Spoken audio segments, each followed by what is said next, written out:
वृंदावन बिहारी लाल की जय। राधा रानी की जय श्री गुरुदेव भगवान की जय। श्री राधे राधे। भक्ति प्रश्नोत्तरी कार्यक्रम प्रारंभ किया जा रहा है। आइए हम भक्ति संबंधित प्रश्नों को श्रवण करें। श्री राधे राधे गुरु जी, आपके श्री चरणों में कोटि कोटि दंडवत प्रणाम। प्रश्न है, श्री भाई जी ने राधा बाबा को सिर्फ हाथ से स्पर्श करके दीक्षा दी, उसका क्या रहस्य है? हाथ से स्पर्श, हाँ, उसका कारण ये था कि मर्यादा का भी पालन करना था। भाई जी अर्थात पोद्दार जी महाराज को मर्यादा का भी पालन करना था, इसलिए वो उनके सिर पर हाथ नहीं रख सकते थे, क्योंकि राधा बाबा एक सन्यासी थे और पोद्दार जी महाराज एक गृहस्थ थे। यदि गृहस्थ सन्यासी के सिर पर हाथ रखे तो ये परंपरा के विरुद्ध है, यह आदर्श भी नहीं माना जाएगा। सन्यासी अपना हाथ गृहस्थ के सिर पर रखकर आशीर्वाद देता है। गृहस्थ के लिए यही है कि सन्यासी के चरण को स्पर्श करे।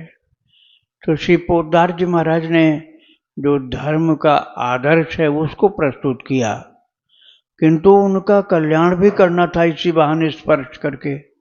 इसलिए प्रणाम करने का जो एक आदर्श है उसकी स्थापना की और साथ में अपने दिव्य स्पर्श के द्वारा ईश्वर के प्रत्यक्ष झांकी उनके अंदर प्रकट कर दी।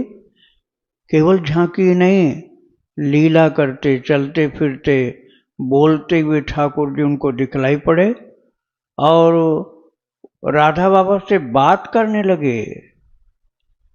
ये सारा कुछ उन्होंने केवल राधा बाबा के चरण स्पर्श करके ही कर दिया।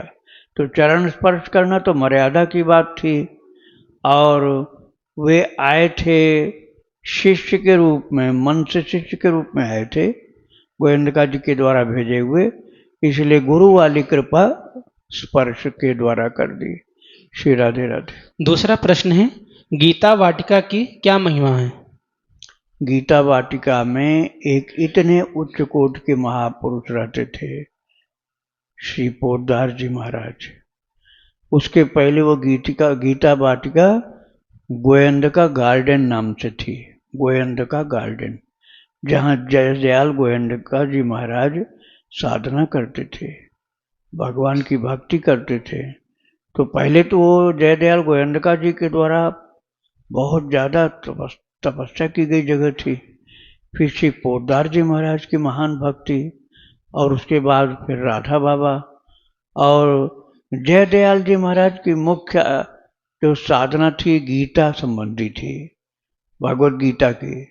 इसलिए उन्होंने जयदयाल गोविंदका जी का जो गोविंदका गार्डन था उसका नाम बदल करके उन्होंने गीता वाटिका रख दिया, क्योंकि गीता माता की कृपा ही उनके ऊपर थी। गोविंदका जी के ऊपर गीता माता की कृपा थी, इसलिए उन्होंने गीता वाटिका नाम रख दिया। ये भगवान की वाणी गीता जी जो हैं उनकी वाटिका है। श्री राधे राधे। अगला प्रश्न है, महाराज जी आपने चरितावली में बताया था कि जिन जिन को श्री भाई जी के उनके जीवन काल में दर्शन मिले उनकी मुक्ति निश्चित है। क्या अब भी भाई जी किसी को स्वप्न में दर्शन दे सकते हैं? अतिशय प्रेम हो तो देने की शक्ति है, वो स्वप्न में दर्शन दे सकते हैं, बातचीत भी कर सकते हैं, आदेश आशीर्वाद भी दे सकते हैं। और बस अपनी ओर से कमी ये है कि हम उनके प्रति बहुत ऊंची श्रद्धा नहीं रख पाते हैं। कई बार भूल कर देते हैं, पंडित लोग ज़्यादा गड़बड़ करते हैं। क्या हम पंडित हैं, वो बनिया थे, इसी सीमा पर आकर अटक जाते हैं। इसमें जाति का अहंकार जो है वो बहुत बाधक बन जाता है। अरे इतने ऊंचे महापुरुष के सम्मुख जाति वाली बात नहीं आनी चाहिए। आप कितने ही ऊंचे पंडित हो, लेकिन पोद्दार जी महाराज की भक्ति की महिमा की बराबरी में नहीं पहुंच पाओगे। इसलिए जाति का अहंकार छोड़ करके उनके प्रति श्रद्धा भक्ति के साथ जुड़ो, उनको गुरु मान करके, उनको श्री राधा रानी की एक स्वरूप मान करके। उनकी भक्ति से जुड़ोगे, उनसे उनके चरणों से जुड़ोगे तो आशीर्वाद मिलेगा। जब श्रद्धा बहुत ऊंची होगी तो स्वप्न में भी दर्शन देंगे, आशीर्वाद देंगे, बोलेंगे। मैंने जाति वाली बात ये की कि सबसे कठिन जाति अपमाना, सबसे कठिन जाति अपमाना। मर जाएंगे तब तक जाति की ही बात रहेगी, मरते हैं। इसीलिए फिर से जातियों के चक्कर में जन्म ले। जातिर्विद्या महत्वम च रूपम यौवनमेव च यत्नेन परितस्त्याज्या पंचैते भक्ति कंटका। 5 ये कांटे हैं भक्ति मार्ग के। पहला जाति का अभिमान, दूसरा विद्या का अभिमान। जितना ज़्यादा पढ़ा लिखा होगा उतना ज़्यादा नास्तिक होता है अधिकतर। बाद में हो जाए भक्त अलग बात है। जातिर्विद्या महत्व, ऊंचे पद प्रतिष्ठा का अहंकार। महत्व, जातिर्विद्या महत्व में रूपम, बहुत सुंदर हो तो सबको कुरूप मानने की भूल करने में लग जाते हैं। अब क्या पता वो सुंदरता कब खत्म हो जाए, बीमारी का चक्कर कुछ लग जाए। रूपम यौवन में उच्च, जवानी का जोश जो रहता है वो भी कई बार अहंकार के रूप में आ जाता है, तो संतों का अनादर करने लग जाता है। इन सब दुर्गुणों से मुक्त हो जाओ और केवल प्रेम करो कन्हैया से, जैसे प्रेम करते हैं भक्त लोग, ऐसे गुरु से प्रेम करो, श्री पोद्दार जी से, तो वो स्वप्न में भी कृपा कर देंगे। राधे राधे। अगला प्रश्न है, आपने चरितावली में यह भी बताया था कि भाई जी अंतरिक्ष में किसी मीटिंग में शामिल हुए थे जो इस विश्व की शासन व्यवस्था को संभालते हैं, उसका क्या रहस्य है? उसका रहस्य है कि ठाकुर जी जब अपने पार्षदों के साथ बैठ करके वार्ता करते हैं तब उनको पार्षदों के अंदर अपनी शक्ति डाल करके अपने पास बुलाना प्रिय लगता है, इसलिए उस समय ऐसा करते हैं। श्री राधे राधे। अगला प्रश्न है, महाराज जी मुझे ऐसा लगता है कि नौकरी के साथ साथ भक्ति में उन्नति संभव तो है लेकिन बहुत कठिन। जैसा आपने पहले प्रश्नोत्तरी में बताया है कि भगवान का चित्र सामने रखकर या फिर उनका स्मरण करते करते काम करो। महाराज जी आजकल के समय में ये संभव तो है लेकिन शायद व्यवहारिक नहीं है। अगर ऐसा मैं करता भी हूँ तो नौकरी में बहुत पीछे रह जाऊंगा, भक्ति में भी कोई विशेष उन्नति नहीं हो पाएगी, ना तो नौकरी सही से करूंगा और ना ही भक्ति। महाराज जी ऐसी स्थिति में क्या करें? नौकरी को पूरी तरह छोड़ देना भी ठीक नहीं है, पैसा ही नहीं रहेगा तो चित्त शांत नहीं रहेगा और फिर भक्ति में धीरे धीरे छूट जाऊंगा, पीछे रह जाऊंगा। अभी भगवान पर आपका विश्वास कम है, इसलिए आप अपनी बुद्धि लगा लगा करके और पीछे जा रहे हो। भगवान पर विश्वास बढ़ाओ, भगवान पर विश्वास बढ़ाओ, आपके अनुकूल सब हो जाएगा। आपके जो अधिकारी जन हैं वो आपसे स्नेह करने लग जाएंगे, आपके प्रति उनकी निष्ठा हो जाएगी कि तो भक्त व्यक्ति हैं। लेकिन भगवान से पहले स्नेह करके भगवान पर विश्वास बढ़ाओ। देखो आप बहुत भक्ति के साथ नौकरी करोगे और आपका आदर भी होगा। प्रभु पर विश्वास, अपना अहंकार मत बनाओ, भगवान पर विश्वास बनाओ तो सब ठीक होता जाएगा। राधे राधे। निधि रघुवंशी जी हैं पुणे महाराष्ट्र से। इनका प्रश्न है, क्या कोई व्यक्ति भगवान का नाम लेकर आत्महत्या करता है, जैसे मैं सीताराम सीताराम नाम का जप कर रही हूँ और आत्महत्या कर लेती हूँ, तो फिर मेरी आत्मा का क्या होगा? मुझे नरक मिलेगा या स्वर्ग मिलेगा?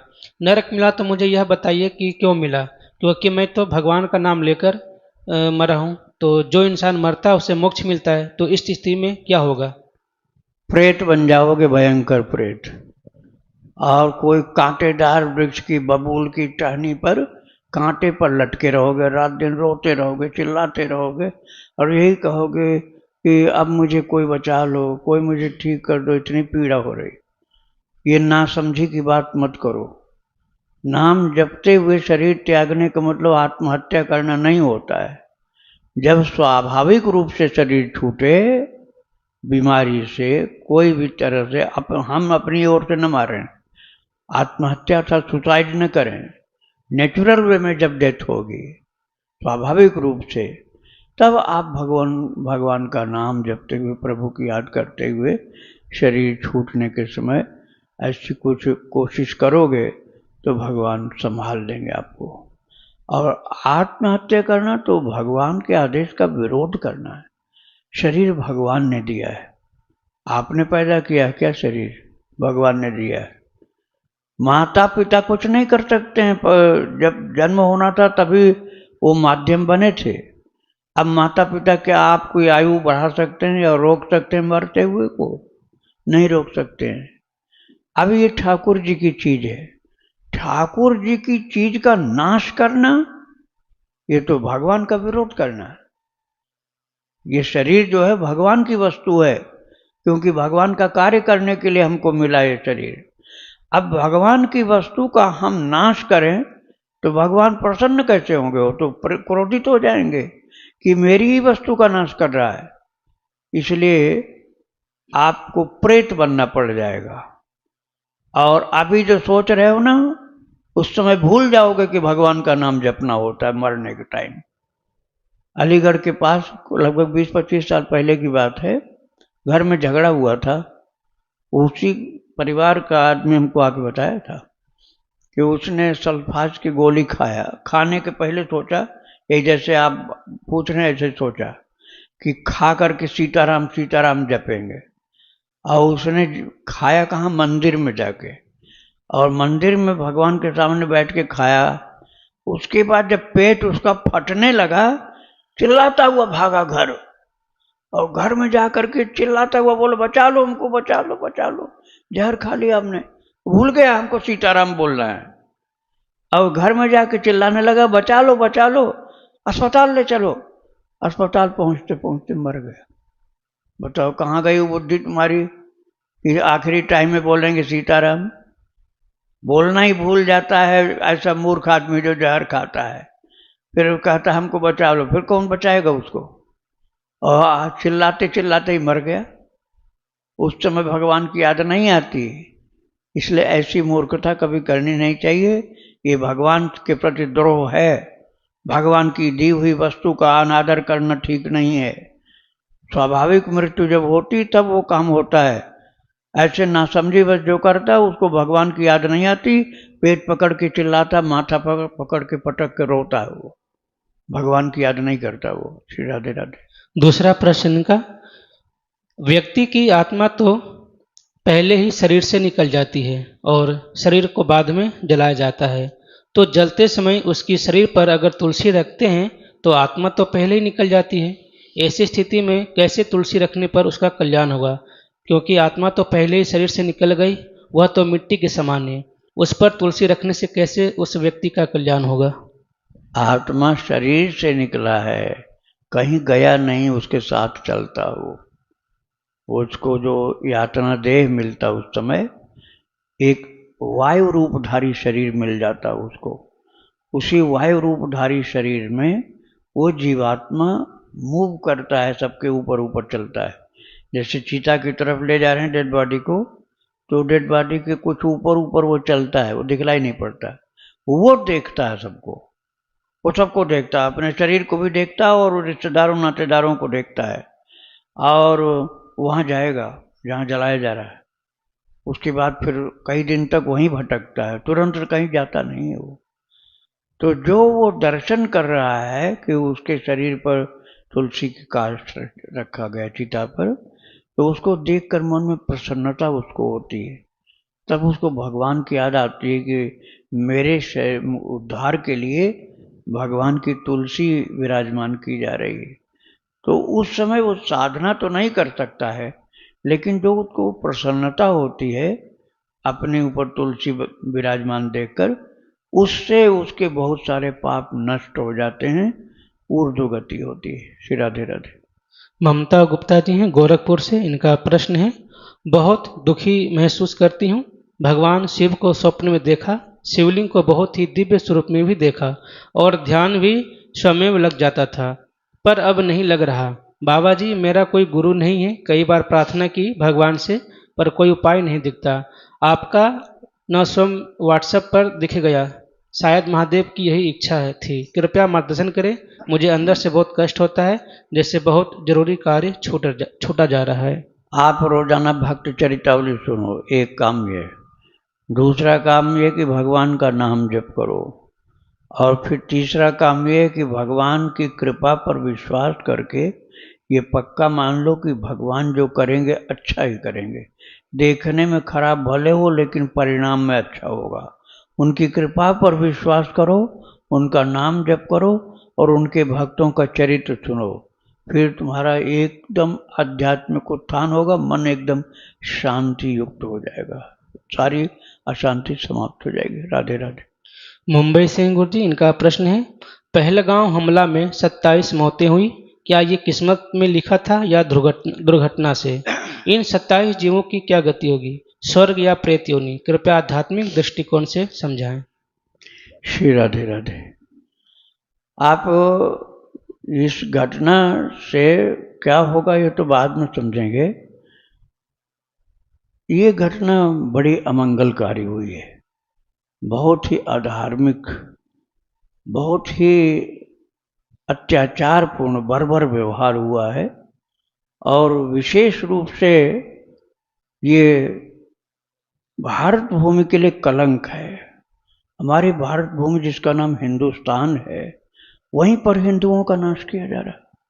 नाम हिंदुस्तान और पूछ पूछ करके हिंदुओं को मारा गया। तो ये विधर्मियों के द्वारा, विधर्मी क्या, वो राक्षस हैं एक प्रकार के, जो पूर्व युगों में होते थे ना, त्रेता में, द्वापर में, सतयुग में राक्षस होते थे, तो उन राक्षसों को तो हम लोगों ने नहीं देखा।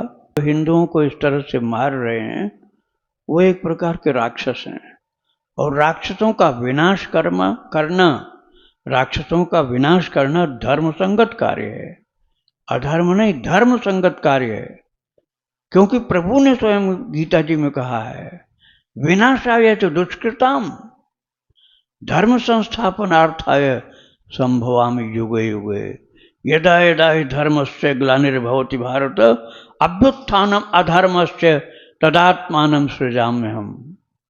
प्रभु कहते हैं जब जब अधर्म होगा, दुष्टों का विकास होगा और धर्म का नाश होगा, तब मैं अवतरित होता हूँ। तो अब ये मान लो कि इस समय जो ये विनाश हमारे संत जन और हिंदू जन का हो रहा है, तो इनका विनाश करने के लिए जैसे हमारे राष्ट्र को ही ठाकुर जी ने अपनी शक्ति भेज करके प्रधानमंत्री को बनाया है, यहाँ जो भगवान के कार्य को ही करने के लिए तैयार हैं, इसलिए उन पर आप लोग विश्वास करिए। अपने देश का प्रधानमंत्री श्री नरेंद्र मोदी बहुत धर्मात्मा व्यक्ति हैं और अधर्म का नाश करने के लिए ठाकुर जी ने भेजा उनको। धर्म की रक्षा वो करेंगे, ये पूर्ण विश्वास रखिए कि धर्म की रक्षा वे करेंगे, अधर्म का नाश करेंगे, जो सज्जनों की रक्षा करेंगे, दुष्टों का विनाश करेंगे। इसलिए सरकार पर आप विश्वास करिए, हम सभी लोग उनका साथ दें, उनके विपरीत कोई भी मन में भाव मत रखो। और हिंदू हो करके कई लोग उनके विपरीत कार्य करते हैं, ये दुख की बात है। हमको तो उन्हें और मजबूत बनाना है, जिससे वे अधर्मियों को कुचल दें और हमारे संपूर्ण भारतवर्ष की, हिंदुस्तान की रक्षा करें। ये तो हम सबका भी कर्तव्य है कि हम उनका हाथ मजबूत करें, उनकी राजनीतिक सत्ता मजबूत करें और वे अपने धर्म का पालन करें। अब आप ये पूछ रहे हैं कि इनका क्या हुआ होगा, तो जो उन लोगों ने इनके साथ ये दुष्टता की है, कुकर्म किया है, विनाश किया है, उनका नरक जाना तय है। जिन लोगों ने ये अत्याचार किया है उनका तो नरक जाना तय है, लेकिन ये बेचारे निर्दोष मारे गए हैं, इनकी तो कोई गलती नहीं थी। जिन्होंने मारा उनकी तो संपूर्ण गलती थी, इसलिए उनका नरक जाना तय है। जब भी मरेंगे जल्दी ही मरेंगे, क्योंकि नरेंद्र मोदी छोड़ेंगे नहीं उनको, और उनको युद्ध में मार देंगे, बम गिरा के मार देंगे, और वो जब मारे जाएंगे तो वो तो नरक चले जाएंगे। लेकिन निर्दोषों की जो हत्या की गई है, इनकी जो गति आप पूछ रहे हैं, तो इनकी भगवान की कृपा से उत्तम गति होगी, क्योंकि ये तो निर्दोष थे और ये धर्म की यात्रा में थे और भगवान की कृपा के भरोसे जा रहे थे। इसलिए ठाकुर जी इनके ऊपर कृपा दृष्टि डाल करके इनका उद्धार करेंगे और दुष्टों का दमन शासन की ओर से होगा, प्रधानमंत्री की ओर से होगा और उनका दमन होने के बाद वो दुर्गति भोगेंगे और नरक में जाएंगे। इसलिए हमको अपने कर्तव्य का पालन करना है, अर्थात अपनी शासन सत्ता को मजबूत करना है और ठाकुर जी की कृपा से मंगल होगा, आगे कुछ गड़बड़ नहीं होने पाएगा, ऐसा विश्वास रखिए। श्री राधे राधे। दिल्ली से गुरु जी, इनका प्रश्न है, श्री हनुमान जी ने भी क्या कभी कृष्ण जी के रूप के प्रति उतना ही प्रेम एवं समर्पण या प्रायणता दिखाई जैसा कि श्री राम जी के प्रति है? एक दृश्य कुरुक्षेत्र के युद्ध जहां पर श्री कृष्ण के रथ के ऊपर बैठकर श्री हनुमान जी रथ को रोक लेते हैं, जिससे कि कर्ण उस रथ को नहीं पलट पाता है। जिज्ञासा यह है कि यदि वही रथ के सारथी राम जी होते तो श्री हनुमान जी उस रथ के ऊपर न बैठकर कहीं नीचे या पीछे से उस रथ को रोक लेते। क्या ये सोचना सही है? नहीं, गलत है आपका सोचना। ध्वजा में स्वयं भगवान कृष्ण ने बैठाया था उनको। जब अर्जुन, भीम, इन लोगों को हनुमान जी का दर्शन मिला था, सबसे पहले भीम को मिला था दर्शन, तो उस समय भगवान कृष्ण ने ही कहा था अर्जुन को और हनुमान जी को भी। अर्जुन से कहा था तुम एक हनुमान जी का चित्र लगाना ध्वज में, और हनुमान जी को कहा था कि हनुमान तुम इस चित्र में विराजमान रहना, तो ध्वजा तो ऊपर ही लगेगी, ध्वजा जमीन पर थोड़े लगेगी। तो ध्वजा में रहने के लिए भगवान ने ही कहा था, इसलिए भगवान के आदेश के अनुसार हनुमान जी उस रथ की ध्वजा में विराजमान थे। तो ये प्रभु की आज्ञा का पालन किया था, इसमें दूसरी बातों को आप मत मिलाइए। श्री राधे राधे। इसी प्रश्न को एक प्रश्न और था कि श्री हनुमान जी ने क्या कभी कृष्ण के रूप के प्रति उतना ही प्रेम एवं समर्पण दिखाया जितना राम जी के प्रति था? बिल्कुल, उनको तत्व ज्ञानी थे वो। हनुमान जी कोई साधारण व्यक्ति हैं क्या? हनुमान जी तत्व ज्ञानी हैं।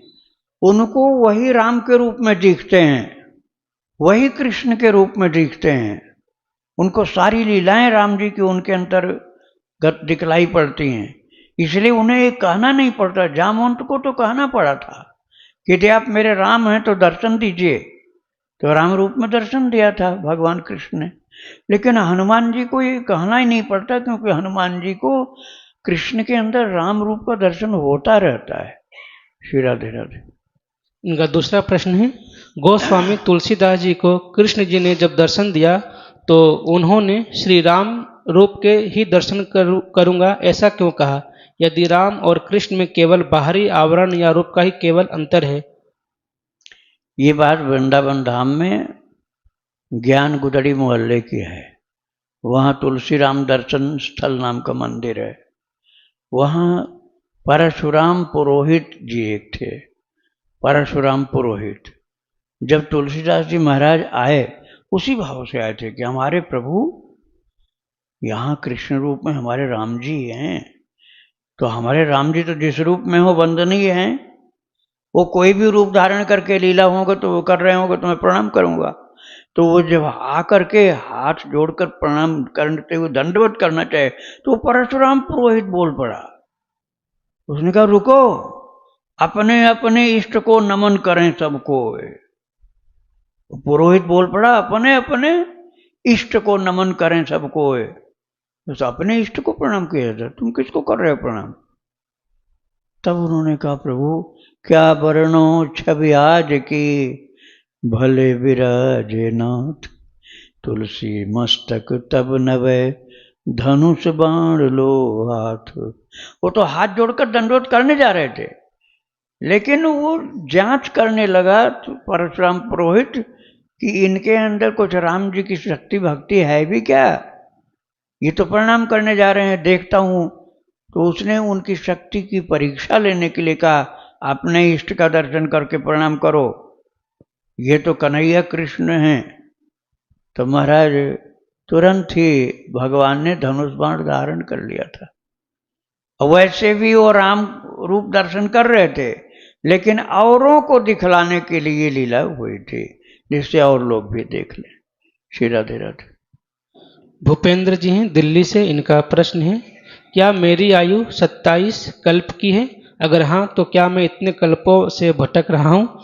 और अगर इसी जन्म में मुझे भगवत प्राप्ति नहीं हुई तो मुझे ऐसे अनेकों कल्प तक भटकना पड़ेगा। इसका समाधान कैसे होगा? 27 कल्प से भी ज्यादा की है आपकी आयु, करोड़ों कल्प की है, क्योंकि सदा से रहे हो। और गीता जी के 15वें अध्याय में लिखा हुआ है, ममैवांशो जीव लोके जीव भूत सनातन। जीव जो मेरा अंश है, सनातन। सनातन अर्थात पहले भी था, उसके पहले भी था, उसके पहले भी था, उसके पहले जहां तक तुम बोल सकते हो उसके पहले भी था। वो जीव सदा था, पहले अंश रूप में ही था, अब भी है, आगे भी रहेगा। इसलिए जो काकभूषुंडी जी ने कहा उस बात को आपको याद आ गई शायद। जो काकभूषुंडी ने कहा, इहाँ बसत मोहि सुनु खग ईशा, बीते कल्प 7 अरु 20। हे गरुण जी महाराज, मुझे इस जगह रहते रहते 27 कल्प व्यतीत हो गए। तो 27 कल्प की बात वहां क्यों आई? 27 कल्प से राम जी की कथा कर रहे हो। राम कथा सो कहाई निरंतर, और सादर सुन सकल विहंग वर। दिव्य दिव्य खग आकर के भगवान कथा सुनते हैं, काकभूषुंडी जी से स्वयं शिव जी जैसे हंस बनकर सुनते हैं। तो उन्होंने 27 कल्प से वहां कथा कही, ये बात बताई। और वो भी एक परम दिव्य जीव हैं। हमारी दिव्यता, हमारी पवित्रता उतनी ऊंची नहीं है, इसलिए उनकी मृत्यु की आवश्यकता नहीं है। हमको रूप बदलते बदलते बदलते तमाम शरीर धारण करते, जन्म लेते, मरते मरते न जाने कितने शरीर धारण किए होंगे। और यदि मुक्ति अभी नहीं पाओगे, प्रभु की भक्ति नहीं करोगे, तो आगे भी यही क्रम जारी रहेगा। इसलिए 27 वाली गिनती मत याद करो, 27 मनके की माला याद करो। 27 मनके की माला हाथ में रखो, रात दिन प्रभु का नाम जपो। जितना समय बीता होगा बीत गया, लेकिन अब आगे से प्रभु की चरणों की भक्ति प्राप्त करके उन्हीं की सेवा में सदा के लिए रहें। ऐसी कृपा प्राप्त करो भगवान से। श्री राधे राधे। अंकुर सिंह जी मध्य प्रदेश से, इनका प्रश्न है, गुरुजी हमारे घर पर प्रतिदिन एक गौ माता आती है जो अपने मुंह से दरवाज़ा खटखटाती है, तो हम उसको रोटी दे देते हैं और कभी कभी वह 4 से 6 बार दरवाज़ा खटखटाती है किसी भी समय। फिर जब रोटी नहीं होती है तो मजबूरी में उनको भगाने के लिए सिर्फ डंडा दिखाते हैं, मारते नहीं हैं। तो क्या कोई अपराध बनता है? हाँ, अपराध हो रहा है। 4-6 बार नहीं, एक बार खटकाने ही दरवाजा खोल दिया करो। ये तुम्हारे ऊपर कृपा करने के लिए आ रही हैं। 4-6 बार नहीं खटकाना पड़े, एक बार आवाज खटकाने के आते तुरंत दरवाजा खोलो। और तुम्हारे पास रोटी नहीं तो गुड़ खिलाओ, आटा गीला करके खिलाओ। आटा तो घर में रहता ही है, थोड़ा सा पानी डाल करके, थोड़ा उनके गौ माता के सामने ही लोई जैसा बना करके थोड़ा गुड़ डालकर या चीनी डाल के खिला दो। नहीं रोटी है तो इस प्रकार से खिला दो।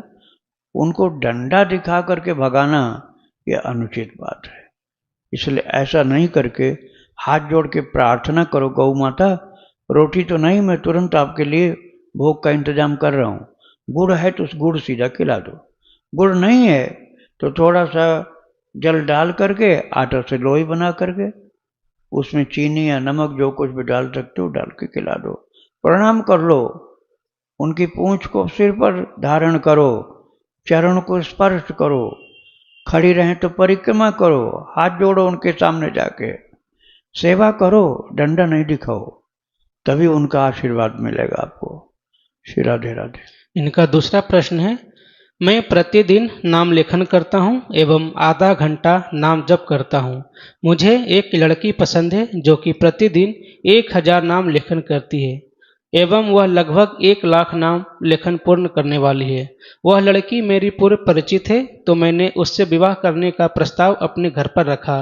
वह अन्य जाति से है, इसलिए घर वाले राजी नहीं हैं। लड़की अच्छी है एवं भगवान की पूर्ण आश्रित भक्त है। कृपया करके मार्गदर्शन करें, ऐसे में क्या किया जाए, क्योंकि माता पिता की आज्ञा भी सर्वोपरि है। हाँ, तो माता पिता की आज्ञा लो। अब उसमें मैं न तुम्हारा पिता हूँ न माता हूँ, इसलिए मैं कोई सलाह नहीं दे पाऊंगा। श्री राधे राधे। वृंदावन बिहारी लाल की जय। राधा रानी की जय। श्री गुरुदेव भगवान की जय। श्री राधे राधे।